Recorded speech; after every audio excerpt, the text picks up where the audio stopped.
High Counselor Tejo stood before the assembled representatives of the Galactic Council, his silver robes gleaming under the chamber's pale light. 27 species watched as he activated the central display, revealing images of a blue-green world called Earth. For 3 centuries, we have maintained our distance from the humans, Tejo said. Today, I remind you all why this pact remains essential. The chamber darkened as historical footage played, the disastrous first contact where 3 Council exploration vessels encountered a single human military ship. Despite the Council's technological advantage, the humans had demonstrated remarkable adaptability, repurposing their communication array into a makeshift weapon that disabled 2 alien vessels before diplomatic channels could be established. They think differently, warned Counselor Minji, the ancient representative of the Dakibi Collective. Their technological development follows unpredictable paths. Our latest intelligence suggests they've developed quantum manipulation technologies without discovering basic gravitational principles we consider fundamental. From the back of the chamber, Ambassador Jaiwu of the Biko species listened with growing impatience. The Biko were relative newcomers to the Council, known for their advanced bioengineering. Jaiwu had long argued that studying humans could accelerate Biko research by centuries. As the Council renewed their commitment to the Human Containment Protocol, Jaiwu's communicator vibrated. A message from Biko Intelligence, a human colony ship had drifted beyond the containment boundary. An opportunity too perfect to ignore. Jaiwu slipped out of the chamber while the other representatives were distracted by Tejo's presentation. In a quiet corridor, he contacted his science team. "Prepare the research vessel," he ordered. "We have specimens within reach." Hours later, Jaiwu stood on the bridge of the Biko science vessel Sunhack. Captain Juno guided the ship through the darkness of space, his eyes fixed on the scanners. "There it is," Juno said. "The human ship appears damaged. Their engines are running at reduced power." The colony ship drifted slowly, unaware of the danger approaching. Its hull showed signs of damage from an asteroid field it had barely escaped. The humans had been lucky to survive, but that luck was about to run out. "Activate the stealth systems," Jaiwu commanded. "Move us into position." Below deck, Chief Scientist Yunji prepared the laboratories. Her team had studied human biology for years using only old data. Now they would have fresh subjects. The thought made her hands shake with excitement. "Remember," she told her team, "humans are fragile but resilient.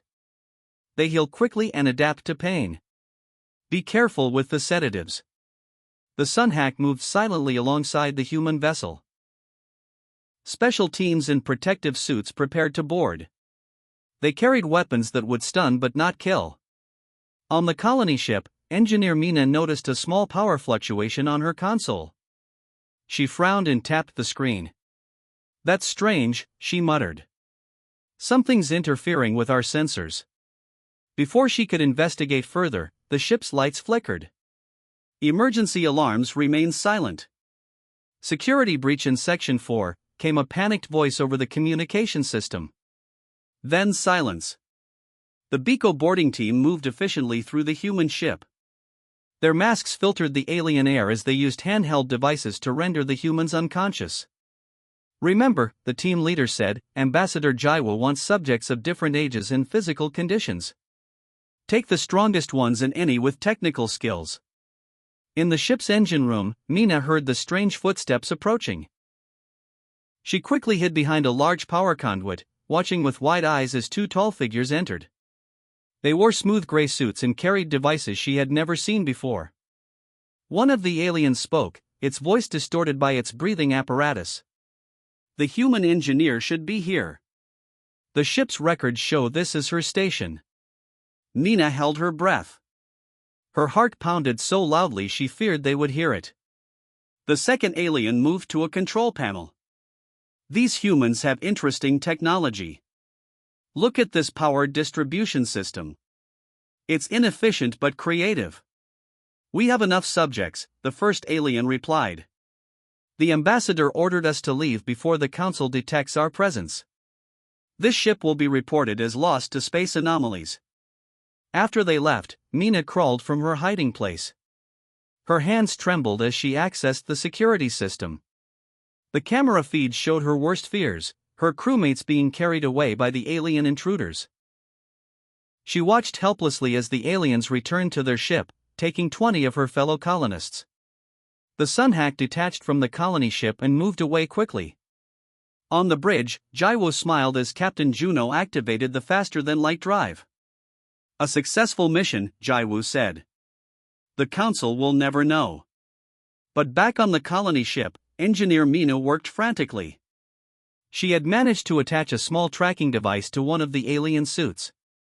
More importantly, she had recorded everything. As the damaged colony ship limped back toward human space, it carried with it evidence that would shatter 3 centuries of peace. The Council's pact had been broken. Humanity would soon know they were not alone in the universe. And they would be angry. Dr. Hyun worked methodically, adjusting the neural scanner as the unconscious human subject twitched on the examination table. Behind him, Director Do-hyun observed through the laboratory's observation window. "Remarkable resilience," Hyun noted. "The subject has survived procedures that would kill most species. Their pain threshold alone makes them valuable research specimens." The Biko research vessel held 17 humans taken from their colony ship, the crew believing they had encountered a natural spatial anomaly rather than a calculated abduction. Director Do-hyun had personally selected the subjects, ensuring diverse genetic samples. In holding Cell 6, Engineer Jiho wasn't unconscious like the others. Through half-closed eyes, she studied the alien technology.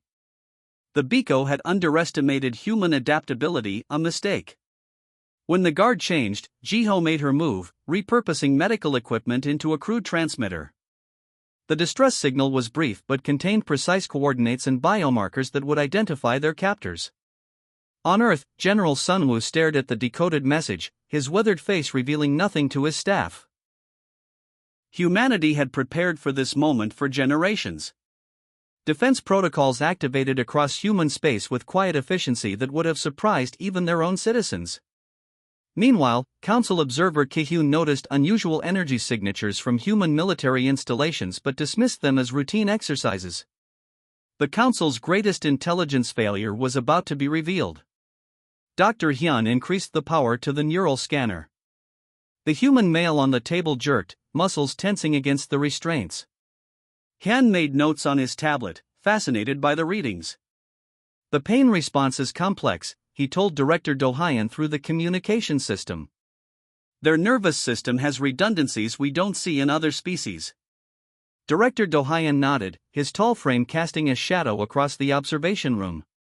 "The ambassador wants results quickly. The research window is limited before we must return these specimens." Neither of them believed the humans would actually be returned. Important discoveries were being made hourly. The Biko had waited too long for this opportunity.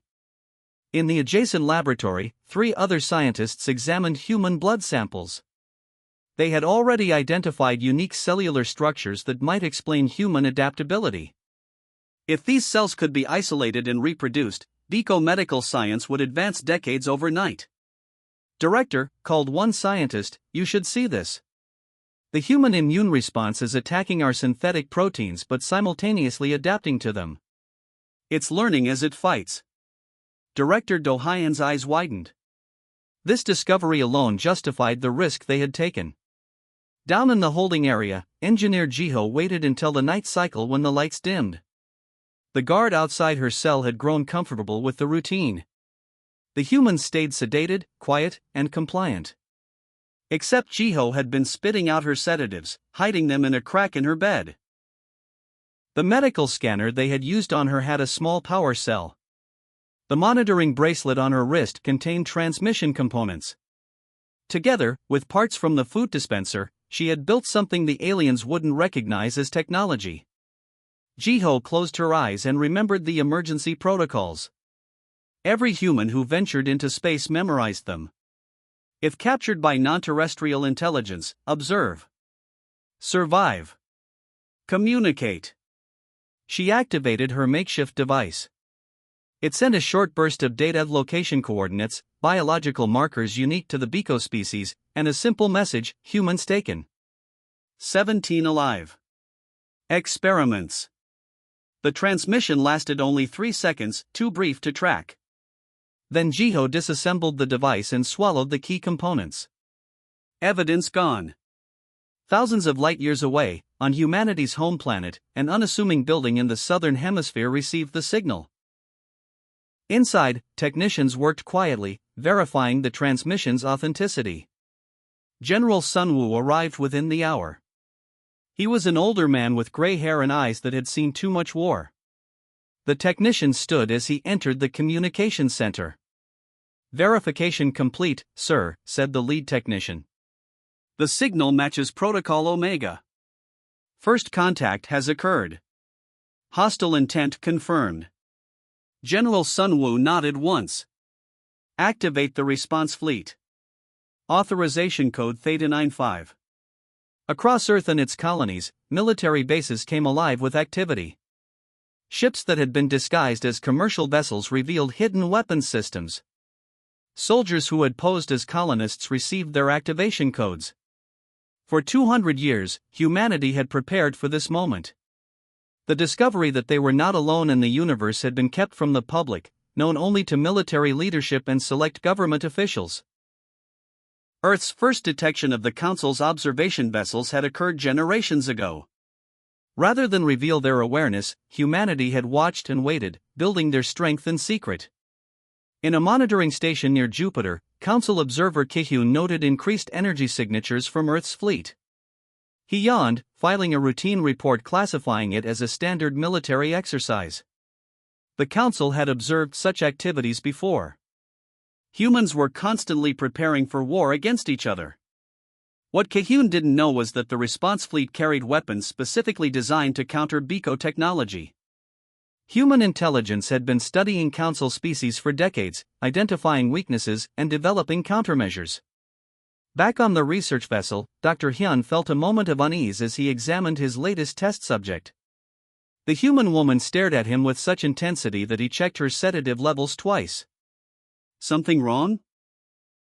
asked Director Do-hyun from the observation room. Dr. Hyun shook his head. "No, just a feeling." The human woman, Engineer Jiho, continued to stare. She knew something that Biko did not: help was coming. And humanity would not be merciful to those who had broken the pact. "This council is called to emergency session," announced Taeho, his voice echoing through the chamber now filled with confused representatives. "Evidence has emerged that the Biko have violated our most sacred directive." The chamber erupted. Elder Minji demanded verification while others called for immediate sanctions. Ambassador Jaiwo remained silent, weighing options as the evidence mounted against his species. "We have detected human vessels moving with purpose toward Biko space," reported Intelligence Director Yuna. "Their propulsion signatures suggest capabilities we haven't observed before." Counselor Yunha of the peaceful Nari species rose shakily. "We must establish communication with the humans immediately." After centuries of isolation, their first renewed contact with galactic society cannot be through conflict. A diplomatic vessel was hastily dispatched to intercept the human fleet.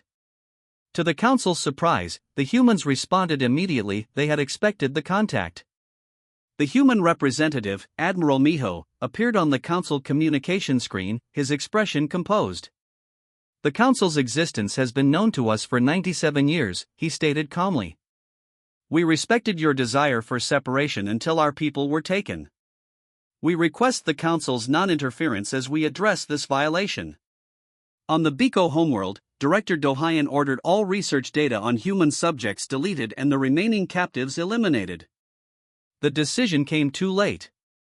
The Council chamber fell into stunned silence after Admiral Miho's revelation. High Counselor Taeho's hands gripped the podium tightly, his knuckles turning white. "How did they know?" whispered a representative from the back of the room. "We've been watching them for centuries, and they were watching us back?" Ambassador Jaiwo stood slowly, feeling the eyes of 26 alien species burning into him. His throat felt dry as he addressed the Council.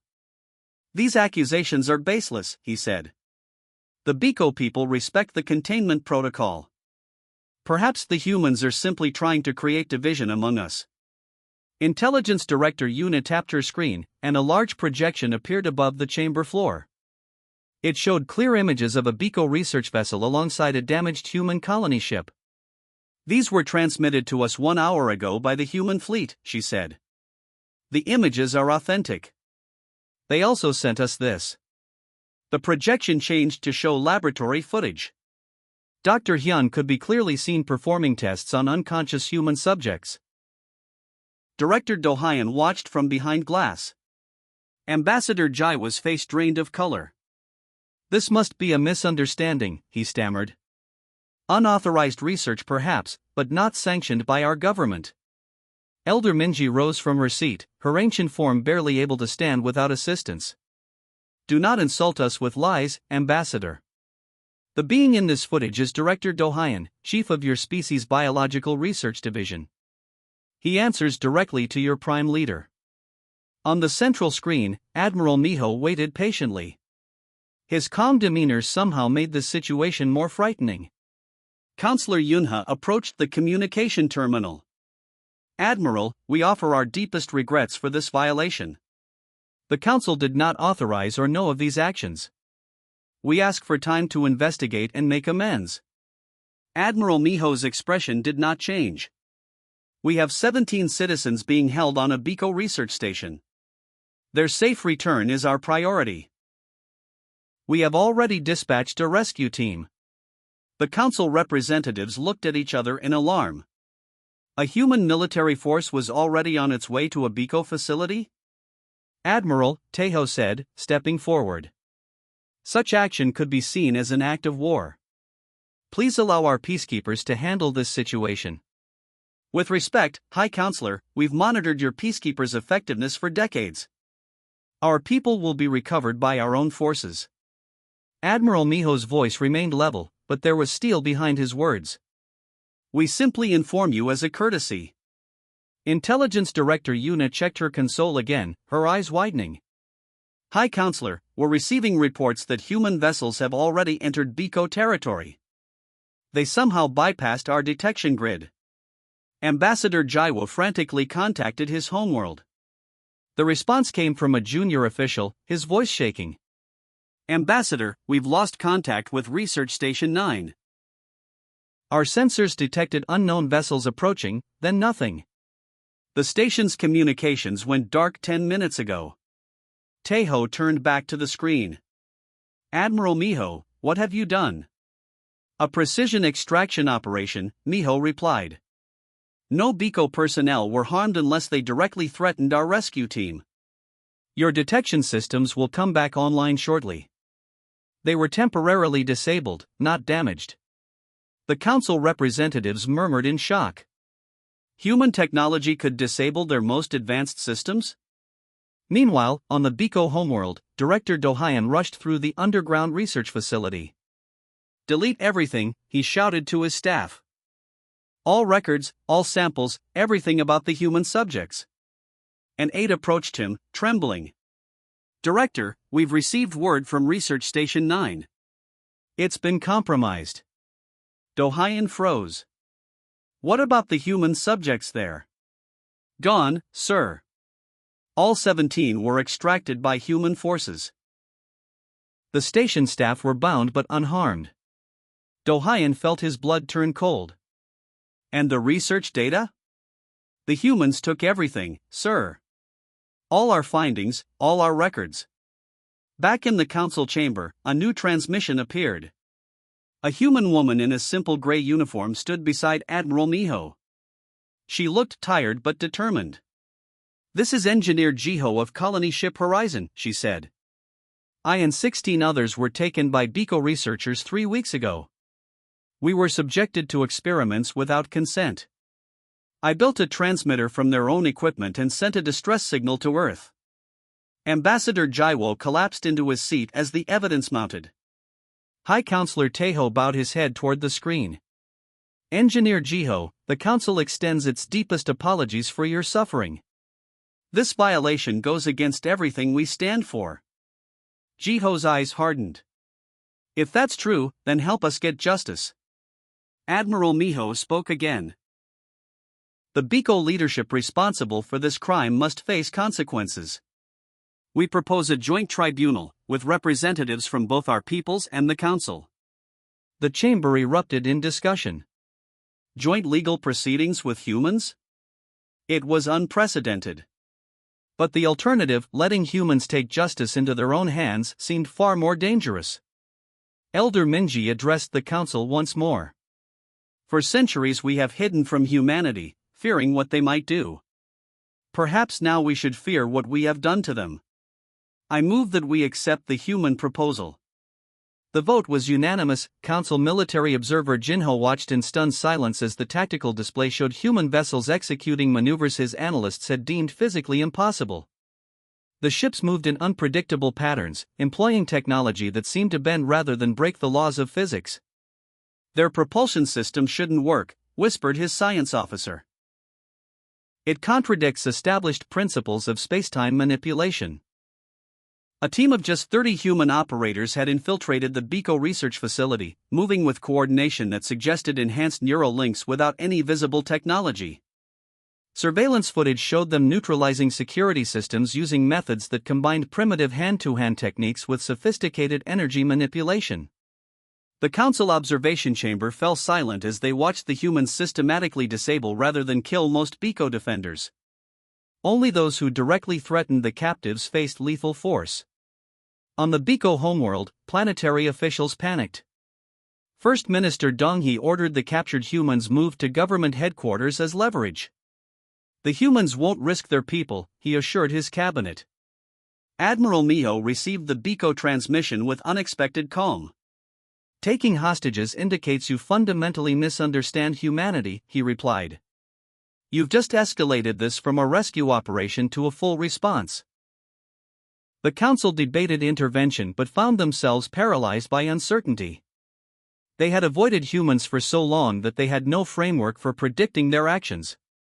Jinho leaned closer to the screen, unable to believe what he was seeing. The human ships should not have been able to move that way. They twisted in space, sometimes seeming to be in two places at once. His science team looked pale and confused. Record everything, he ordered. The council needs to see this.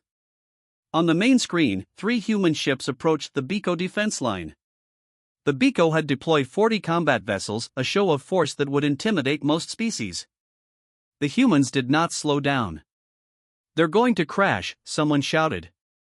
But at the last moment, the human ships shifted. Not in any way Jinho could describe.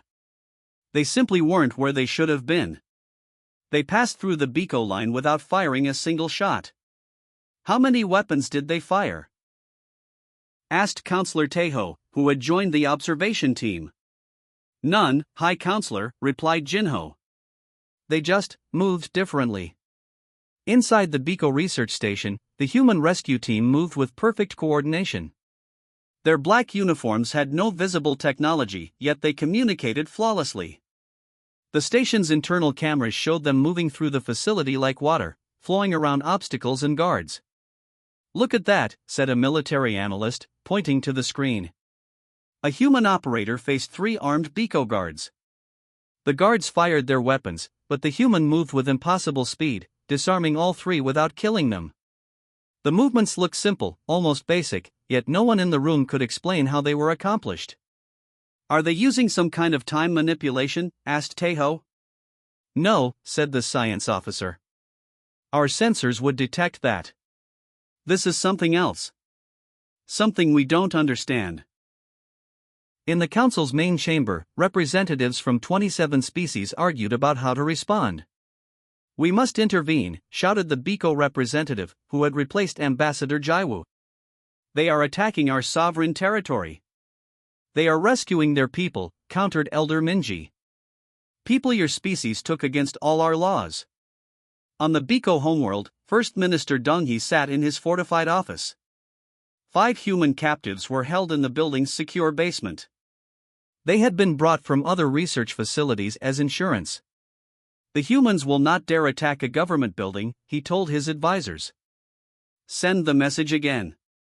Tell them we want safe passage for our research ships in exchange for their people. The reply came minutes later.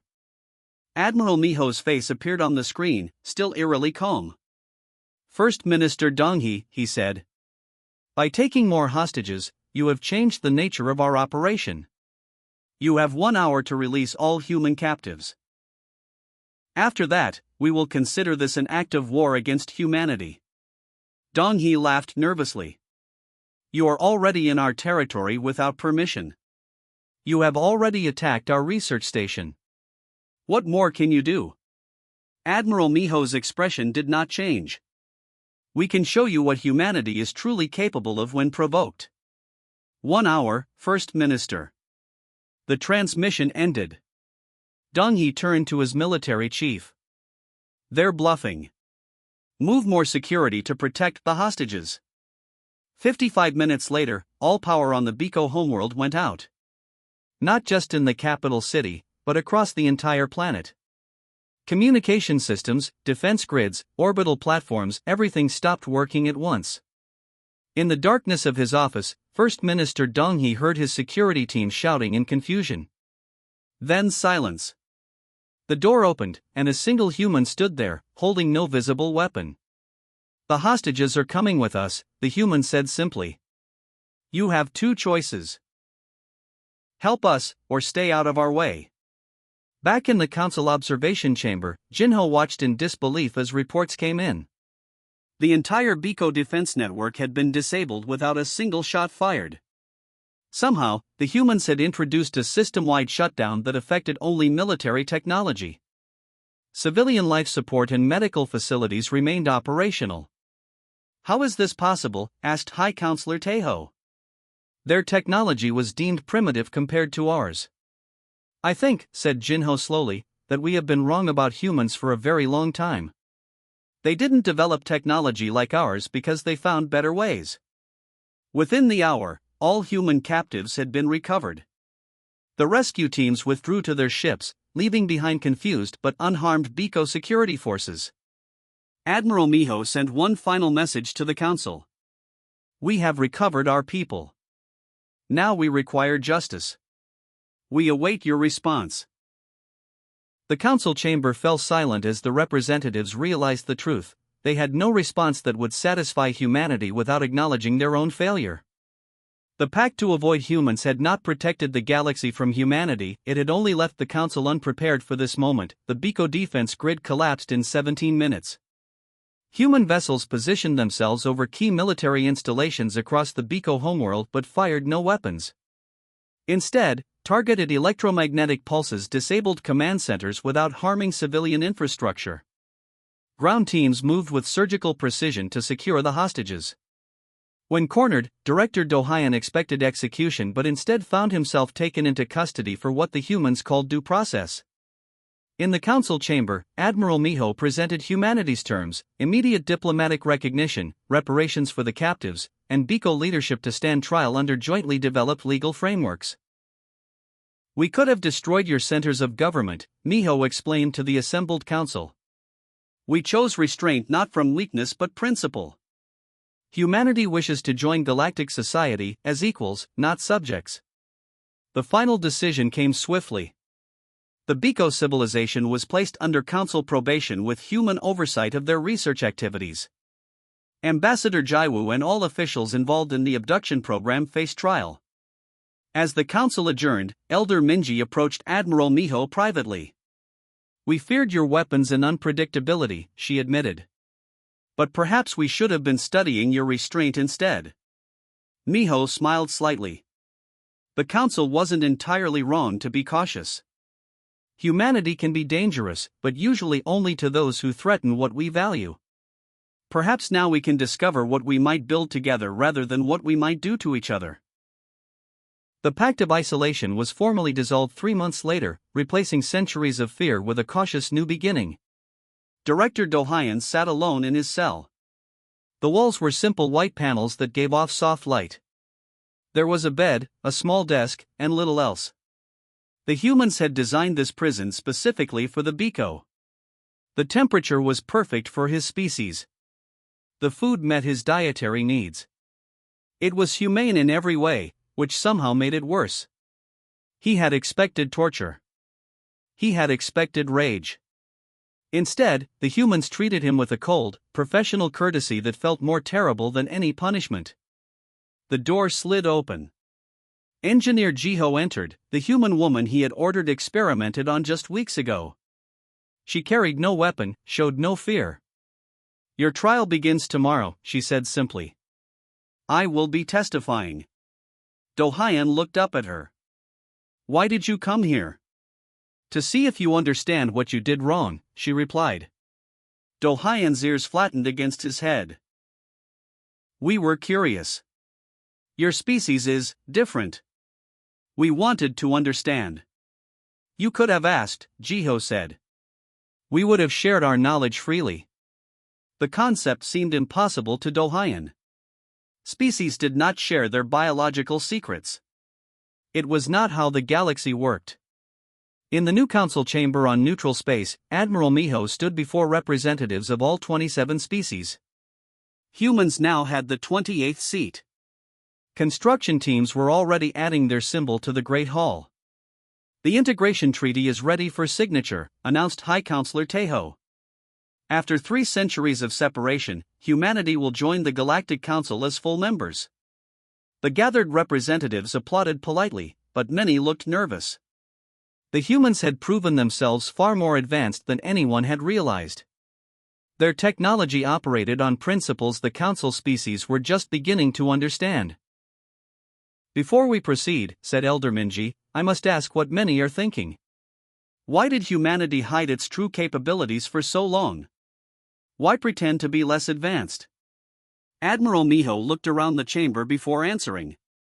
"Because we learned long ago that showing strength often creates fear. And fear leads to conflict." On the Biko homeworld, human engineers worked alongside Biko scientists. The technology exchange program had been part of the reparations agreement. While the Biko leadership faced justice, their people would benefit from human knowledge. "This material shouldn't be possible," said a Biko scientist, examining a sample of human hull plating. "It defies our understanding of molecular bonds." The human engineer smiled. "We took a different approach to materials science 200 years ago. Instead of forcing materials to do what we wanted, we learned to work with their natural tendencies." Across the galaxy, other species watched these exchanges with mixed emotions. Some feared human influence would grow too quickly. Others saw opportunity in this new relationship. Back in the prison, Director Do-Hyeon watched the trial proceedings on a screen. Ambassador Jaiwoo was speaking, trying to shift blame to others. "I was following orders from our government," Jaiwoo insisted. "The decision to study humans came from our highest authorities." The human judge, a position created specifically for this joint tribunal, looked unimpressed. "And yet records show you personally authorized the abduction operation without council approval." Do-Hyeon turned off the screen. He already knew how this would end. What surprised him was not the justice, but its form. The humans had insisted that no death penalty be considered. Instead, those found guilty would spend years helping repair the damage they had caused. 3 months after the crisis began, the final documents were signed. The Human Containment Protocol was officially ended. In its place came the Integration Treaty, establishing formal relations between humanity and the Council species. In a garden outside the Council chamber, Admiral Miho and Elder Minji walked slowly among alien plants. "I still don't understand," Minji said. "Your people knew about us for nearly a century. You could have confronted us at any time." "To what end?" asked Miho. "War? Demands for technology? We wanted to observe and understand before making contact. And now?" "Now we build something together," Miho replied. "The Biko did wrong, but their curiosity wasn't misplaced. There is much we can learn from each other." As night fell across the Council world, lights came on in the new human embassy. Inside, Engineer Jiho looked out at the alien city. She had been asked to stay as part of the diplomatic team, her experience with the Biko making her uniquely qualified. She touched the window, feeling the slight vibration of a world not her own. The fear was still there, buried deep from her time in captivity. But alongside it grew something new, hope that something good might come from something terrible. Across the stars, humanity prepared to take its place in a larger community. They did not come as conquerors or victims, but as equals who had proven both their power and their restraint. The galaxy would never be the same. The end.